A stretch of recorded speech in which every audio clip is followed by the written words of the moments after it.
Hey friends, welcome back. We are going to clean up the landscape today, but before we do that, we're going to make garlic powder real quick. So I had the dehydrator out on the porch because it will stink up the whole house really bad if you dehydrate garlic or onion inside. And it took less than a day, and I think it had it set at like 140 degrees on the dehydrator, and it's all dried up. So we'll just scrape it off of this tray. It's green because these are garlic scapes that I froze into cubes, and then I let them thaw out and I put them on this tray. So we're making garlic powder from garlic scapes. And this is just a little Ninja food processor, and I can get all this to fit in one, and we'll blend it up really fine, and it'll be garlic powder, and it works great. Get every last little bit in there. Keep my garlic powder in a old spaghetti jar. I just wrote garlic powder on the lid. I forgot to include the front landscaping in the garden tour, which is the last video I posted on Friday, and so this will be kind of like a tour of it. You can see how everything looks since I forgot to put it in the other video, and we'll clean it up at the same time. Now that we have that cleared off the porch and put in the pantry, we're going to walk around and handle whatever needs to be handled. The daylilies already bloomed, and then their bloom stalks just turn into woody pieces that you can just pull right out. So getting those out because they're looking scraggly and bad. I don't like daylilies, and these daylilies were already here, and I want to get rid of them so bad. So thinking about doing that this next season. I'm going through and deadheading the zinnias, but I'm actually making sure they're completely spent, and we'll save the seeds from them. And bachelor buttons don't usually last the whole season, so I just cut them back a little bit, the ones that were hanging over, and then deadheading the geraniums that are at the bottom nearest the rocks.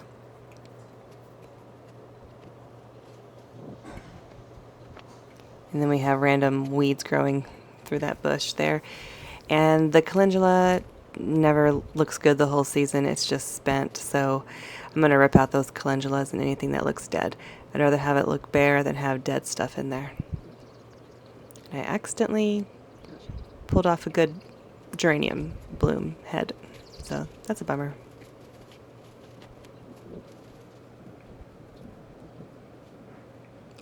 Other than the perennials like the bushes and lilies and daylilies and hostas, everything else in the landscaping was started from seed that I can think of. Yeah, and the calendulas were volunteers. I just sprinkled the seeds last year and they came up this year.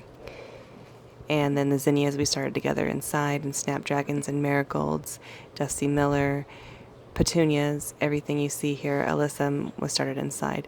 And then there's actually 2 dianthus that I did not start from seed, but those are perennial, and I planted them last year.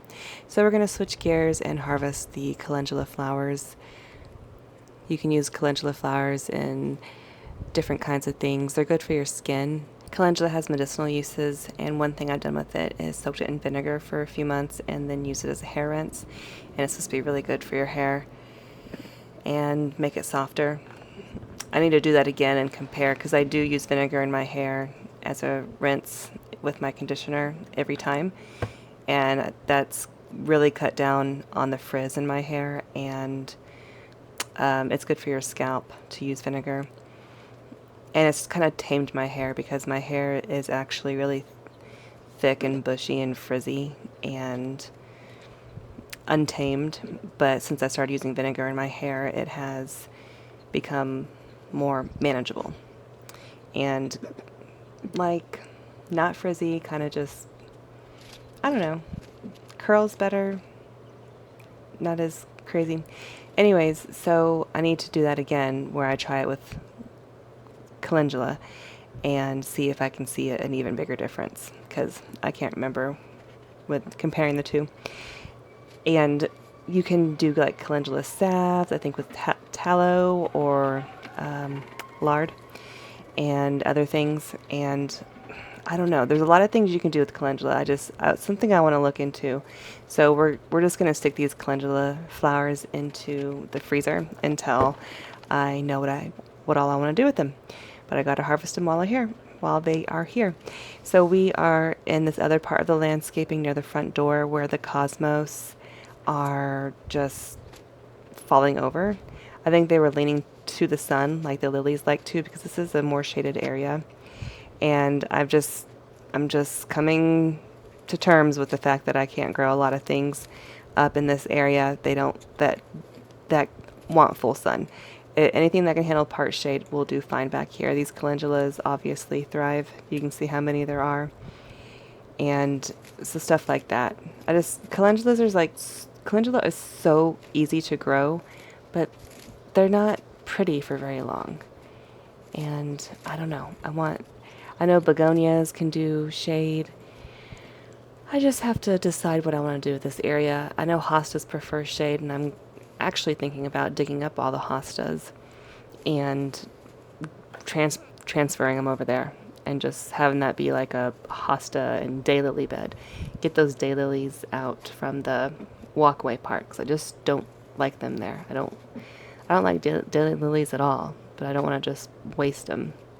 And they do need to be separated anyways. Daylilies need to be dug up and separated every few years. Otherwise, you'll notice that they spread outward and then the very center dies. And that's because they're getting suffocated, I guess you could say. And they don't like that. They're too crowded. So I do have a daylily grouping that has spread out and then died in the center. And that is why. And I just need this calendula to get off the grass. So you saw me ripping it up and collecting the flowers. We're going to clean up the hostas a little bit. Hostas can get burnt from the sun if there's too much sun exposure. And so the more full sun part close to the driveway, that hosta usually doesn't do very well. And so I just think putting all these hostas in the shade is really my best bet. So I'm really, really contemplating doing that. And it's doing okay this year. It's done way worse in past years, so I don't know why it's doing okay this year, but I just still want to move it. Coming over to the other side of the driveway, this is just a big circle, and we've planted all kinds of things in here. And while it looks better this year than it has ever before, I'm still not in love with it. So I'm going to do something different every year until I love it. This is another weed. I don't know if it's like what it is. It kind of reminds me of oak leaves, so I hope it's not poison oak. But anyways, I washed my arms off after this just in case, because there's a couple of those that I clipped out. And we're just going to clean up our mess. And it looks way better already. I need to get all that ugly stuff. See, looks better. Get all that ugly stuff out. So I'm just going to grab the calendulas here real quick and take them inside and toss them in a bowl. And then I do have some that I keep in the freezer already, and I've been putting them in that jar there, but that just doesn't really make sense because you can't keep a jar from falling over in the freezer. So dig it out of the jar and put all of them in that freezer bag together and stick them in the freezer until I'm ready to use them. Got a little smudge in there. I cleaned out my fridge and freezer, and I don't want it to get dirty. And zinnia flowers, those need to dry, so just put them over here, let them air dry. And then my mother got me another thingy. I had mentioned wanting a wind chime, and so she surprised me with one. And all four things you'll see hanging up here are all from her. And yeah, so I put it here, and I'm like, I think I might want to put it in a different spot. So I move these around, and then I decide, oh, that's too long, can't do that. So then I trade it with the dragonfly just to mix it up a little bit, untangle it, and it's pretty. So thanks, Mom, for all four of these, and that's my last 4 hooks. So thanks, Mom. Thanks, everybody, for watching. Thanks for being here. I will see y'all later, and feel free to watch more videos. Bye.